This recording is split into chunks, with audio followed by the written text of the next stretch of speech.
आज जो मैं आपके साथ रेसिपी शेयर करूंगी ना, इसे खाने के बाद आप बिल्कुल से भूल जाएंगे कि आपने रेस्टोरेंट भी जाना है। कम बजट में कम वक्त में बहुत ही लजीज बेहतरीन सा आज आपके साथ सालन शेयर करूंगी, जिसे खाने के बाद आपको मज़ा ही आ जाने वाला है। तो चले पर रेसिपी को बनाना स्टार्ट करते हैं। बिस्मिल्लाहिर्रहमानिर्रहीम। सबसे पहले एक पैन के अंदर वही हम आधा कप के करीब जो है वो तेल लेंगे और इसके बाद 2 अदद प्याज लेंगे, उसको सिर्फ लाइट सा नरम करेंगे।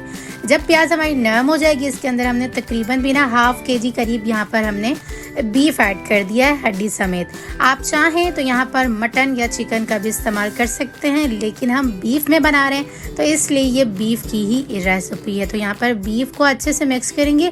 लाइट से जब इसका कलर चेंज हो जाएगा तो यहाँ पर हमने कुछ ड्राई मसाले और कुछ खड़े मसाले भी ऐड कर देने हैं। 1 टेबल स्पून सफ़ेद ज़ीरा, 2 टुकड़े यहाँ पर हमने बादियान के फूल के ऐड करके यहाँ पर 2 टुकड़े जो दालचीनी होते हैं ना उसके ऐड कर दिए हैं।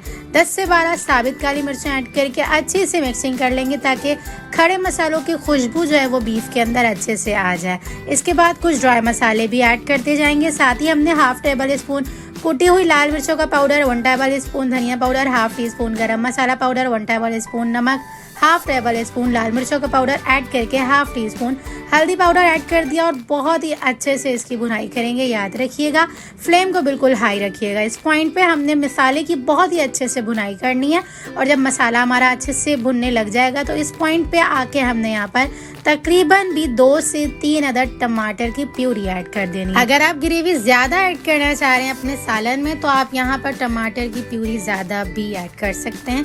ढक्कन बंद करके इसे हमने तकरीबन भी जो है ना वो 45 मिनट तक कुक करना है, लेकिन इस पॉइंट पे सिर्फ और सिर्फ हमने 10 मिनट तक हाई फ्लेम पे रख के कुक करना है। जब यहाँ पर अच्छा सा उबाल आ जाने लगेगा तो इसी पॉइंट पे आके हमने फ्लेम को बिल्कुल लो कर देनी है और बिना पानी ऐड किए प्याज और टमाटर के पानी में इसे हमने 40 मिनट तक अच्छे से गलाना है। तो ये बहुत ही बेहतरीन सा आपका जो है वो बाल्टी गोश्त का सालन बन के रेडी हो जाएगा, वो भी ग्रेवी वाला। तो देख सकते हैं आप तकरीबन भी जो है वो 45 मिनट टोटल हो चुके हुए हैं, यानी कि हमने 5 से 7 मिनट तक मीडियम टू हाई फ्लेम पे रख के ढक्कन बंद करके कुक किया। उसके बाद ढक्कन हटा के अच्छे से भूनने के बाद 40 मिनट्स तक इसे हमने अच्छे से गलने के लिए छोड़ दिया, बगैर पानी ऐड किए। प्याज और टमाटर के पानी में ही बहुत ही अच्छी तरह से ये भुन चुका हुआ है और देख सकते हैं आप तेल कितने अच्छे से ऊपर आ चुका हुआ है। ग्रेवी भी बहुत ही बेहतरीन सी बन चुकी हुई है। अगर आप चाह रहे हैं ज़्यादा ग्रेवी रखना तो इस पॉइंट पे आप थोड़ा सा आधा कप पानी ऐड करके ना